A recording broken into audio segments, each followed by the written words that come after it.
Good afternoon. It's Monday, the 16th of March, 2020, just after 1 o'clock. Welcome to UK Column News. Your host today, Mike Robinson, and myself, Brian Gerrish. And we're joined by David Scott, bringing us Northern Exposure from north of the border. Yes. Now let's just get the latest stats on coronavirus. 173,167 cases just before we came on air. 6,664 people have passed away, and 77,789 recoveries so far. Now that leaves 88,714 active cases, and of those, 82,777 are mild, and 5,937 remain serious or critical. So let's just have a quick look at Boris, because of course he made an announcement which most people don't like, in the sense that he's not shutting the entire country down, unlike other countries in Europe and the rest of the world. Most other countries that have decided to take action are going for the heavy-handed approach. All people with flu-like symptoms, he said, a fever above 37.8 C or a persistent cough should self-isolate. He said that schools will remain open, but they shouldn't take trips abroad. He said that older people and those with pre-existing health conditions should avoid cruises. Everyone over 70 may be told within the coming weeks to stay at home for an extended period. Some people suggesting that could be up to 4 months. And he said that if someone in your home falls ill, the whole household will be asked to, or told to, isolate themselves for 14 days. So then that's the current situation, but of course that's under review. And the question that we'll be discussing with David in a second is Boris going to cave into the pressure from outside? But these are the possibilities coming up, that there would be school closures. But what they also said was that once a new law is passed, that bigger class sizes would be allowed if there's teacher shortages. So I'm not quite sure how those two things fit together, but nonetheless, restrictions on the use of public transport are possible. Well, it seems that those restrictions that's really a moot point, because public transport seems to be largely empty at the moment. Stopping big gatherings seems to be happening in any case. Troops supporting the emergency services, that's been proposed as a possible future measure. Police focusing on the most serious crimes and maintaining public order. This is quite an important one, because I understand from a contact that there's been at least one hospitalization over the weekend after a fight broke out in a supermarket over a packet of toilet roll, Brian. So that resulted in somebody getting beaten quite badly and having to be taken to hospital. So, this has got to be, if there are shutdowns of the type that we've seen in other countries, then public order has got to be a concern. And finally, potential new legal powers to force people to stay in quarantine. Now, Boris, of course, has been busy. He's been holding calls over the last few days with people like Trump, Chancellor Merkel, Prime Minister Abe, Prime Minister Conte, others. And today, all G7 leaders are participating in a conference call to discuss the various international efforts. And he's also going to chair another meeting of the COBRA Emergency Committee. And he's going to hold, he says, daily press conferences from now on, supported by Public Health England, to brief people on the latest developments. And he's also apparently going to speak to British manufacturers to ask them to support the production of essential medical equipment, and that seems to be mainly for relief of, sorry, the word is provision of the equipment. Yeah, well, anyway, so essential medical equipment coming from British manufacturers are going to be redeployed to do that. So, David, the question is, welcome to the programme. The question is Boris going to cave to the pressure from outside, and from internal sources as well, which is increasingly heavy, because it seems to me that the measures that Britain has taken so far are probably the right ones. Well, yes. Will he cave? No. I mean, I think there is some movement. There was criticism from the dear leaders in Scotland that there wasn't enough communication And right away, Number 10 announced daily briefings on coronavirus. So they're having to respond to some extent to this kind of febrile atmosphere, to the scaremongering, and to the political opposition, who will try and pin every single death on the nasty Tories. So this will be the narrative, and the idea will be put about that they did too little, too late. That's the political risk he faces, and no doubt he's going to have to do something to try and offset that. No sign of a complete cave so far, though. He does seem to be maintaining a certain level of sense about this. Yes, sorry, I've just been reminded in the chat box that the word I was searching for and couldn't find was respirators. Of course, this is the key equipment that that the government is asking British manufacturers to start producing. But David, the government's approach here is somewhat different to other countries in the sense that other countries are shutting down everything. Economies are shutting down, schools are shutting down anywhere that people are meeting. In an effort to stop the spread of the virus. Boris's response is that taking a different view. He is saying, well, actually, we need people to become immune to this. Now, I was speaking to some medical contacts this morning who were saying that what we need is immunity in the region of 60 to 70% within the population, at which point the virus gets stopped dead, effectively. So, and if we compare this to the Spanish flu, which is the one that people seem to be wanting to compare it to, there were 3 waves of Spanish flu that took place, and this is pretty much what seems to be expected with this as well, which is why we're seeing some people talking about this lasting until spring next year. And so his point is that really preventing infections isn't really possible, and it's better to build up immunity to it. Yes, the whole issue on immunity is relevant to why coronavirus normally is a winter problem, and it normally declines and more or less falls out of the world view around about April in the northern hemisphere, and that's because there's more sunlight, there's more vitamin D, and human immune systems are in better shape. So it seems a more rational approach. There is, though, still the hint of panic. This putting British industry on what amounts to a war footing to mass produce respirators, that's a fairly panicky move. Yeah, I've got to say it is fascinating to watch this. It's much of it to me is pantomime, but there's some confusion between the warring sides. But what would have happened if you had addressed the population just prior to the Second World War with this kind of I'm still going to use the word hype over a flu virus? I think you would have got an extraordinary reaction from the population, but we've now got people who are so wound up by what the mainstream media are producing that they don't really know what direction to go in. And in a moment, I'm going to talk a little bit about a BBC podcast where their own journalists didn't really know what direction to go in.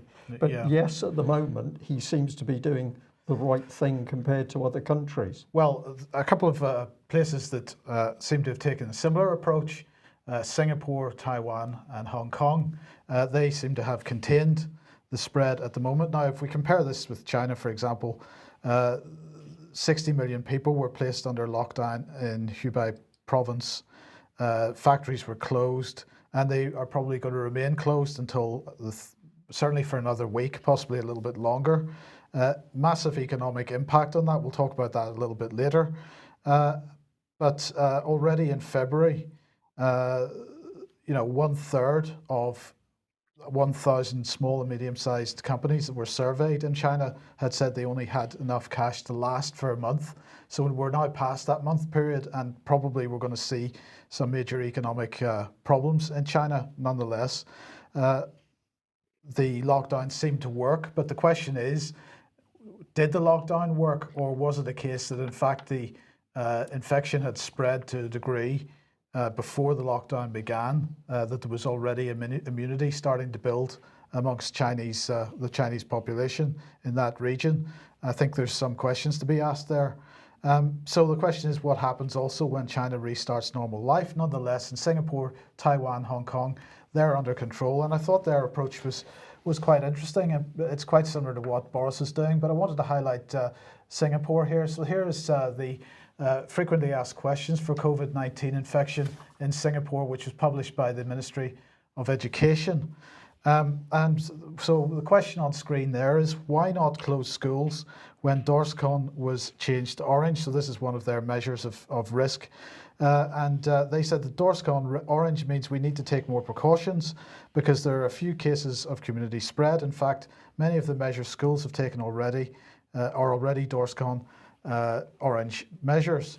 They said that closing schools will disrupt many lives. We don't rule it out when required, but it's a major, major decision.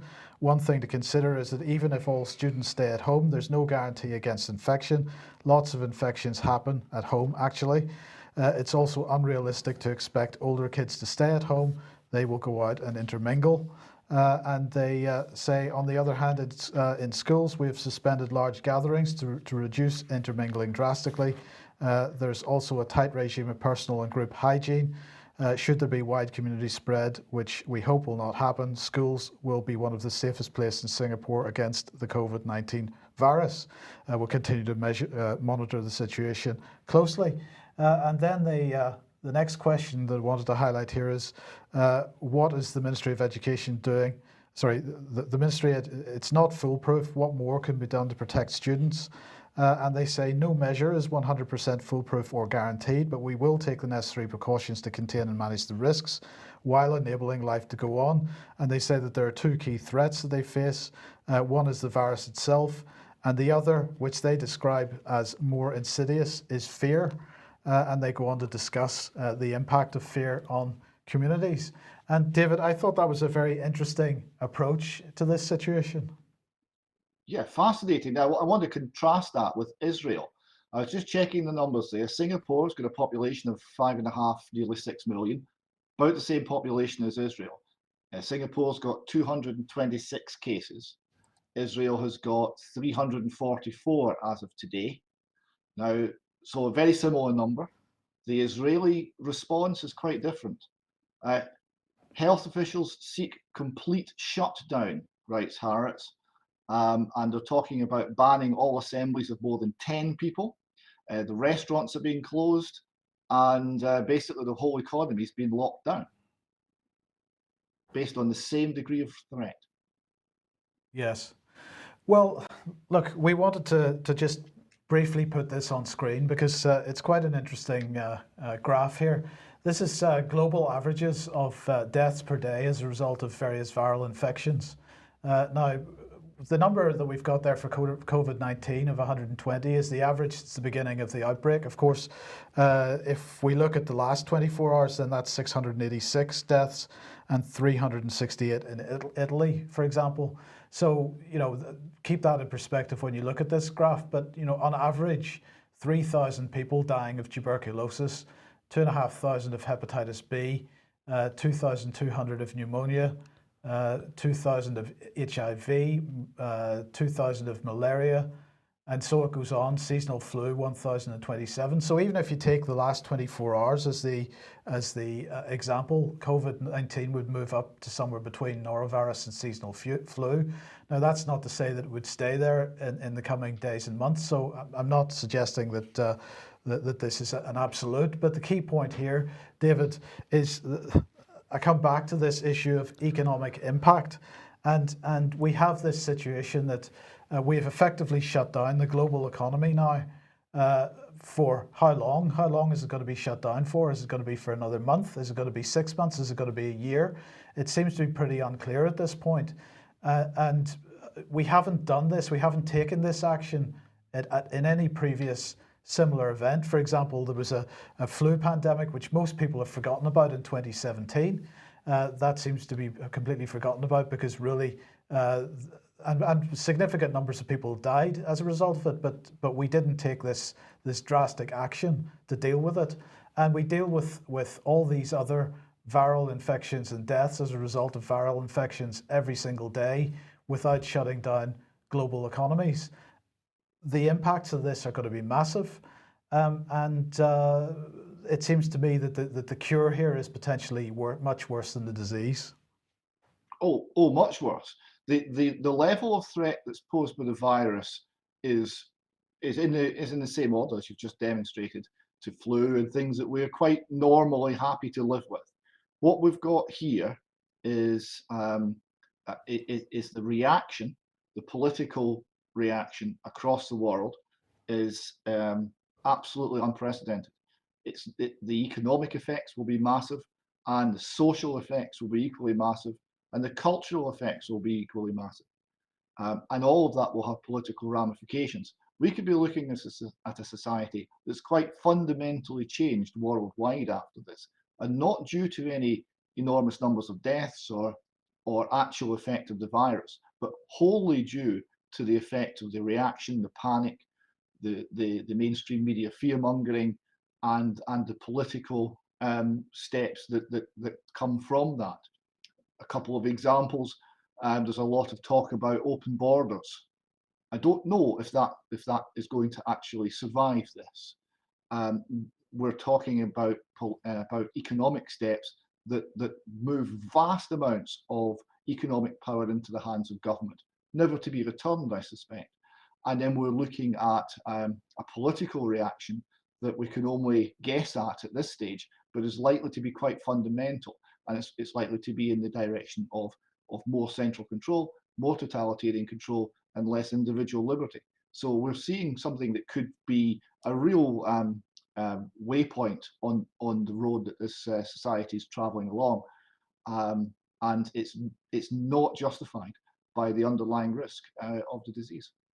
That's how it seems. Now, just to close off this point before we move on, David, of course, I just draw the parallels because once again, we seem to be heading in a direction that perhaps other policy areas wanted us to head in any case. I'm talking about climate change and the type of economy that climate change campaigners want to see, and perhaps governments that are pushing the climate change agenda are wanting to see.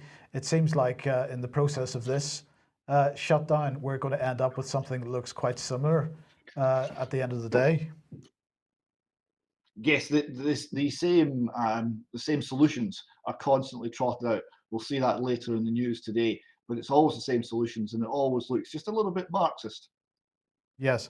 Now, look, just wanted to also bring this on screen because, of course, one of the things that was being discussed about over the weekend and just at the end of last week was about flattening the curve, and we just wanted to mention what that's about. Of course, if the infection gets too high too quickly, the issue is you end up with a high mortality because your health service, in our case the NHS, becomes overwhelmed. But of course, a big part of this as well is when you've got this kind of hysteria that we've seen in the mainstream press, this puts pressure on people that maybe have high blood pressure or have heart conditions. And before you know it, they are putting additional pressure on the NHS, or they're putting their own pressure on the NHS as well. So they've been talking about flattening the curve, and what Boris was saying was that really they're aiming to slow the progression of the thing down to a point where when it peaks further in the future. There's better opportunity to prepare for it, and therefore you end up with relatively low mortality. Now, perhaps it could be argued that whether you take the more draconian approach or the approach that Boris is taking, in both cases you're aiming for that second case. But nonetheless, that's what they mean by it. Yes, and very, very significant graph, because that effectively came into the dialogue for a BBC podcast, which I'll come on to in a moment. But have a look at this. This is one of the UK column viewers that sent in their own thoughts about what was going on, and they'd done some analysis on the coronavirus statistics, which we passed on to qualified medical people, and the response that came back is this is extremely good work. What does it show? It shows that small changes in how the data is used, how it's analysed, can make a big difference in how people see the disease. So we're just going to label this up, freeze this screen at home, and you can read the whole thing. We haven't got time to go through each sentence in the information provided, but this is analysis by UK column viewer. And this data, as I say, has been checked. So let's have a look at some of it.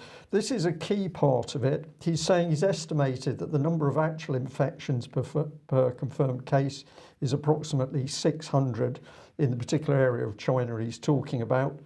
And what he gets on to saying is that the confirmed cases are arbitrary when calculating the death rate, because you don't know exactly how many people have had the virus and recovered from it. So you've got to be extremely careful with how this is put together. Now, using the doubling of the number of cases, which is an important way of looking at how the virus is spreading, he reverse engineered this and said he thinks that it's round about the 27th of November last year when the first person was infected, and it's then grown since then. And he goes on to say that it brings us to the 14th of February 2020, after which the virus begins to run out of new hosts to infect. So this is the peaking of the virus. This is all dealing with China in the first instance, Hubei region. But he's saying that after the 14th of February, it was all starting to go the other way. Well, of course, we didn't hear much of that in the BBC because the BBC only wanted to produce the worst of those statistics. He goes on to say he's heard death rates being discussed ranging from 1 to 5% because confirmed cases are being used for the calculation. Now, this is a very, very important thing because at one stage we had somebody claiming there was going to be 600,000 deaths in UK. This was clearly nonsense, but the statistics can be distorted. In this case, he's pointing out that the data can be skewed because it depends on how many people have been tested and it ignores those who have been infected and recovered. And when he does his own calculations on the actual death rate, he comes out at 0.007%, which he says should cause a little less hysteria. Well, of course, we didn't see that sort of figure bandied around the BBC. And I'll just end here with his final comments. The rest of us can protect the vulnerable by becoming infected as quickly as possible and allowing our immune system to do its job and kick the virus back where it had come from. Now, if you think that last bit is an outrageous statement, I'll show you in a minute that BBC was actually agreeing with that. And this is this idea that if enough people get it, then the virus dies away. Where did he initially go for his statistics? It's this site, which is HGIS Lab, which is part of the University of Washington. So we're going to say these seem to be reliable figures. And that on the opening page was a bit more of the data. So if you want to challenge what the government is telling us to do based on their statistics, it's quite clear that people are capable of analysing the statistics themselves and can come up with an argument over, have you come out with the right guidance based on the right statistics? So have a look at that information from our viewer, and if you support it, you may consider challenging somebody in a position of authority.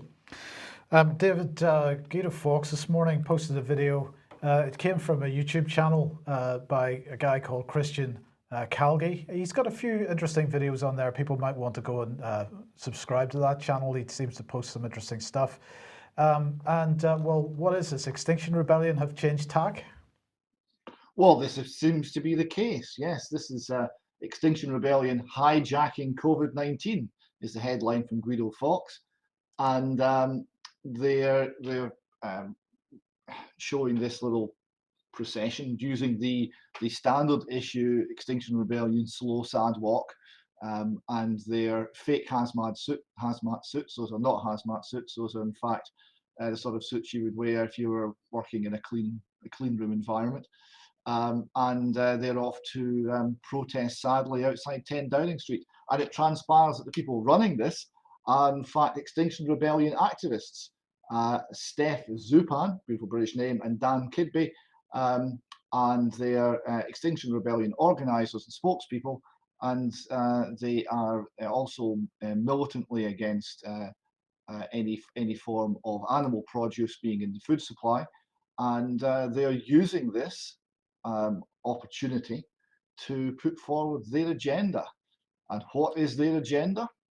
Well, they're quite specific about it. They've got demands. They're called Pause the System. More on that later. They want to implement a policy of social distancing, halting all non-essential business. So they were no freedom, all non-essential business, closing schools, widespread testing, presumably compulsory, and taking private clinics into public ownership. So we'll be seizing property. I said it was all Marxist. It's all Marxist. They want to support everyone. That's nice. Take care of the most vulnerable. And how are they going to do that? Oh, they're going to have a universal basic income. Now, we have covered this before on the column. This is where you become entirely reliant on the state for your sustenance, and you lose all ability to have any sort of independent life of you whatsoever. And they want to transform the system to prevent future pandemics. Well, how are we going to do that? Well, it's climate change. It's the climate change agenda, and it's the they call it banning factory farming and the trade of animals. Banning the trade of animals means banning meat eating entirely, using the criminal law to do so. So that's their view, and they're trying to hijack this particular crisis for their own agenda. David, if the UK does end up shutting down its economy in the same way that other countries have done, one observation I would make is that the UK has done a very good job of changing its economy in the last 20 years, effectively making a significant proportion of that economy based on self-employment and gig work. And of course, many people are already beginning to suffer because they aren't getting that work anymore. Ultimately, there's no solution for those people other than a universal basic income of some kind, whether you call it universal credit or not, because if we follow that path, we have destroyed any prospect of their earning any kind of living. The pressure for some move like this will undoubtedly grow, and it's not just income. Under the support of Untitled, they're also saying they want to pause all mortgages and rents. Now, that means that every property owner becomes essentially nationalised. So that's the effect of pause all property and rents is vast nationalisation of property throughout the country, and the state then running essentially everything. So this is be quite clear, this is communism by the back door. And it's much easier to start than it is to reverse. All of these things build up a momentum of their own, and they're very difficult to put into reverse gear once they're running. There's just to look at Scotland briefly. There are a number of schools now closed in Scotland. This is individual schools responding to individual cases or suspected cases. So we've got Perth High School, Isabel Mere School in East Renfrewshire, and Dunblane High School are all closed today. So we're seeing individual schools, and the reason they're closing is there's like one suspected case, so they close the whole school for 3 days to deep clean it. So again, it's very febrile, it's very alarmist, and the response is quite draconian compared to the initial concern. There is now extensive discussion that Nicola Sturgeon is in fact going to order the closure of all the schools in Scotland. Now that would be probably from the Easter holidays right the way through to the end of the summer holidays. So they would close in 2 weeks from now, and they wouldn't open again till August. Now that brings in huge problems in terms of childcare. It brings in big problems in terms of the NHS, which is a largely female workforce, which is a largely part-time workforce operating around childcare. The degree of economic dislocation from that move alone will be very substantial. And things like homeschooling and questioning the whole role of state schooling at all will likely come much more to the fore as people realise maybe we really don't need the government to be educating our children. Yes. Well, one thing's for sure, and that is that the BBC been getting hot under the collar of anybody challenging the official line on what's been happening with coronavirus. So this is Amal Rajan here, BBC Entertainment and Arts, Coronavirus and a Fake News Pandemic. He gets stuck in, encourage people to go and read this, but if you dare to read other websites, then you're in trouble. But he's picked out InfoWars. Your judgment isn't up to much if you have a look at that. He says that perhaps the biggest hoax within the fake news panic, however, is this shows that you can't trust the media. He praises widely trusted media sources such as the BBC and CNN. No bias there or ignorance by this man. And he ends up by saying, well, it's good news because there's been a massive surge in people going to the BBC website. He's talking about 548, I think it is, million page views of BBC material. And Mr. Rajan thinks that this is good news. Well, these are some of his colleagues who've been spouting about coronavirus and ramping up the fear, of course. But this one caught my eye, where there's a podcast, the coronavirus podcast. I had a little listen to this, and I'm going to encourage people to listen to it, because basically you can hear three BBC journalists who are pretty confused at what's going on. But the beauty is that their global health lady, Tulip, said that I think it was her mother-in-law was staying with her. She'd gone up north, come back with a sore throat. So they'd called NHS 111. You've got a sore throat, you better call the NHS. They weren't going to give her advice, because they said, oh, well, that's for the NHS. So mother-in-law was put in separate room, and they left the food outside the door, as you do, Mike.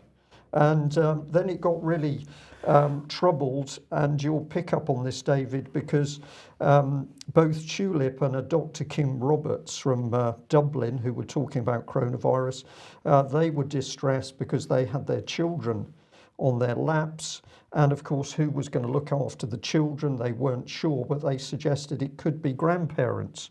But of course, if they're sick, there's a big problem for this workforce.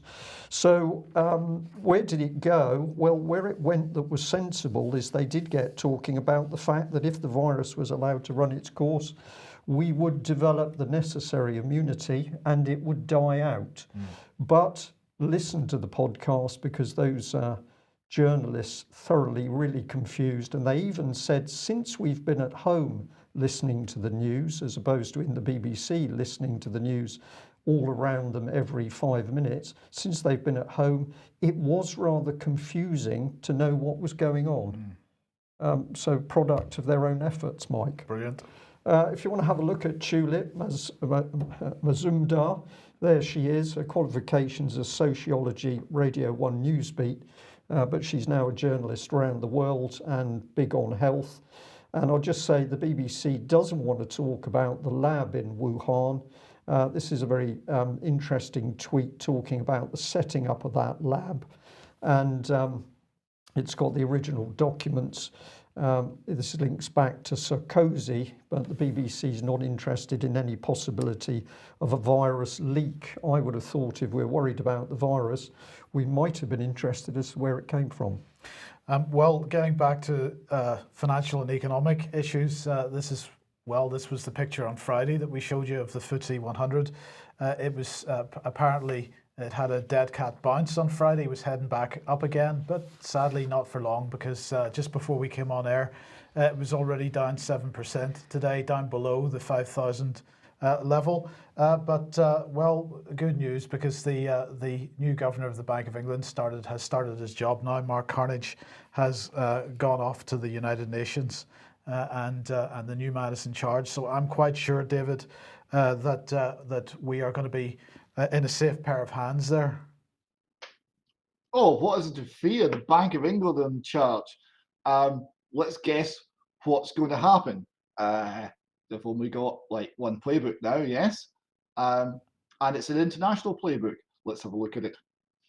Here we see it's the Fed leading off with slashing rates to near zero and unveiling a sweeping program to aid the economy. Now, aid the economy is code for quantitative easing, because that's all they have. And here's the Bank of England doing exactly the same thing. And they're listing here on the front page of their website all of the good works they're doing for the economy. So they've taken the bank interest rate to 0.25%.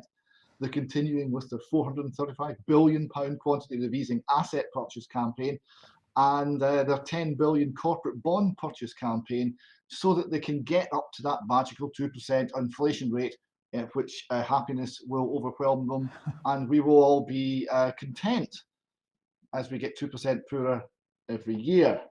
Now, I would just like to point out £435 billion of quantitative easing.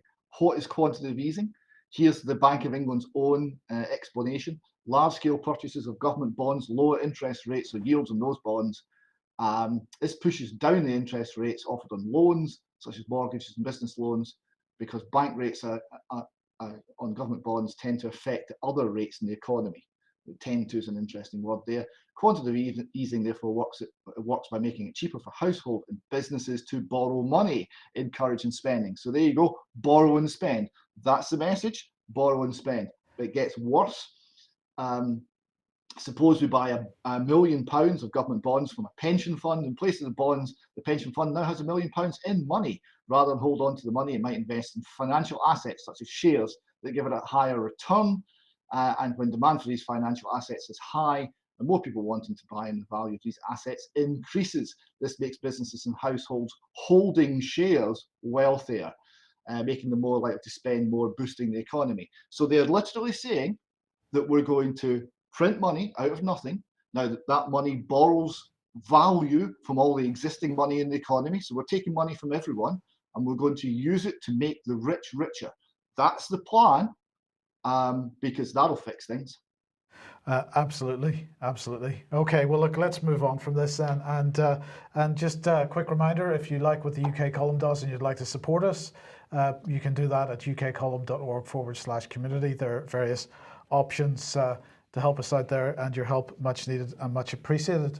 Now, well, a bit of good news. Let's talk about transport here. And we'll start off with the Defence Science and Technology Laboratory. They've acquired their first fleet of 5 autonomous ground vehicle systems for the military. They awarded 2 contracts of around £5 million to Hariba Mira and to Kinetic to produce a number of unmanned ground vehicles and to enable autonomous systems as part of the Ministry of Defence Transformation Fund, Brian. So this is for the British Army. It's called Project Theseus. Well, this is all about autonomous logistic resupply systems, which they say are going to work even in the event the GPS isn't functioning. So that's good. Now I'm not sure if these are going to be green vehicles, carbon zero. Well, that one's definitely green. Yeah, it's green. Yeah, okay. But it may not be carbon neutral, but we don't need to worry about that because we're dealing with that in another way. Because the Department for Transport has released the Future of Transport Regulatory Review, and amongst other things, they are calling for evidence. It's a consultation which apparently is going to make journeys easier, smarter, and greener through new technology. As part of the Future of Transport Regulatory Review. So we're being asked to consider how we make small changes to our everyday travel decisions and whether we could choose to walk, cycle, bus, or one day scoot instead of taking the car. So they want us to get on scooters and segways and all kinds of things. All the things that are illegal at the moment, they're going to make legal because they're electrically powered, and they would mean that we're not driving cars. So alongside this review, there's going to be a £90 million funding boost, which is going to lead to trials of new transport innovation in 3 new transport zones, and they are going to be based in Portsmouth, Southampton, the West of England Combined Authority, Derby and Nottingham. So the West of England Combined Authority, Derby and Nottingham are all going to be merged into one zone. And the government is going to consult on the use of e-scooters and the impact they may have on UK transport. So it can't really get much better than that, Brian. No. Okay. Moving on to slightly more serious stuff then. And well, evidence is going to be given today to the House of Lords. Digital Technologies Committee, and this is going to be given by Ofcom and also the Information Commissioner to discuss online political advertising. So questions to Ofcom apparently are going to focus on its role as the forthcoming online harms regulator and how it's going to go about establishing codes of practice for tech companies because, of course, this is all about interference in elections and so on. And then the Information Commissioner is going to be asked whether she has sufficient powers to prevent data misuse during political campaigns. So we've got to stop those nasty Russians messing about with our referenda and our elections, and we're going to do it through the online harms legislation, and those two bodies are going to be questioned about that in Parliament this afternoon. I'm looking forward to it. And we'd just add, Mike, that we're waiting for a response from Ofcom about what we see as discrepancies in how they run their meetings and declaration of interest. They've had our questions for a week. We haven't had a response yet. But the moment we do, we'll be able to obviously share those with our viewers and also compare them with Ofcom judging other bodies. Absolutely. Now, running out of time, David, but let's just quickly talk about Alex Salmond on trial. How's the court case going? Well, we're 1 week in. We've got at least another 3-4 weeks, maybe 5 weeks of this to go. And the prosecution started off with their strongest witness and the most serious charge. We mentioned before that quite a number of the charges do tend towards the quite trivial, but they started off with the first witness being the one which was the attempted rape. How's it going? Well, it's very early to tell. A couple of things which have struck me is one of the things which has happened more than once is that the women making the allegations were asked by the defence counsel representing Alex Salmond why they didn't bring the allegations forward sooner, and the answers were generally political. They didn't want to do this because it would have affected the outcome of the 2014 independence referendum. This is coming from civil servants, by the way. So there's a political agenda was cited as reason not to bring this forward, and that's puzzling and disturbing. We've also got the Financial Times here reporting on this is the victim, the alleged victim, who is alleging attempted rape by Alex Salmond, and she said it would be great later on after this event. She wrote that it would be great to work again with Alex Salmond. So this was within a year of the alleged attempted rape. She's writing to people that it would be great to work with him again. And her explanation for this was that she didn't recall things correctly and only came back piece by piece because it was so traumatic. Again, is that reasonable doubt? I don't know. It's for the jury to decide, but it's certainly it's early days of the trial. But I'm looking at this with some concern. Yeah. Okay. And we're gonna end with this one, David. Now we're doing a UK Column News Extra this afternoon about this. And for anybody who doesn't know, this is a thing an extra bit that we do for our members and are available on the UK Column forums if you're a member. But David, this is the Scottish Family Party. And they've tweeted this out, porn, the stuff that the SNP promotes to school kids. Included homework for SNP and Conservative supporters, and they're linking to a video that they've produced. Tell us about it. Yes, it's an extremely striking video, and it's an interview with Ted Bundy, the mass murderer, shortly before his execution. And he's interviewed in jail, and he's describing how he became the sort of person that he'd killed something like 20 women and girls, how he became the person he was. And he talked about he's very normal, in fact, very beautiful and loving parents, and his happy upbringing, and the thing that made him become the sort of man he was, and the danger and threat and murderer that he was porn addiction. And so he's speaking very openly and honestly about this. and this video has been cut through with sections from the video played by the Scottish Government to Scottish school children in schools, telling them about porn and advocating porn use. And when you see the two things together, it's a most striking and moving piece. Well done to the Scottish Family Party for putting this together, and it shows how utterly indefensible the promotion of pornography to our school children is, and it shows that there is not any case to be made for John Swinney and the SNP taking the position that they're doing. It certainly won't be supported by the parents of Scotland, but of course the parents are never consulted. Yes, and if anybody wants to find that, have a hunt on YouTube for Scottish Family Party. Just search for Scottish Family Party and their YouTube channel will pop up and you'll be able to watch that. So we will be discussing this in more detail during the extra that we do just after this programme. Yeah. Right, that's it for today. Thank you very much, our audience, for joining us. David, thank you for joining us. We'll be back at the same time on Wednesday. See you then. Bye-bye.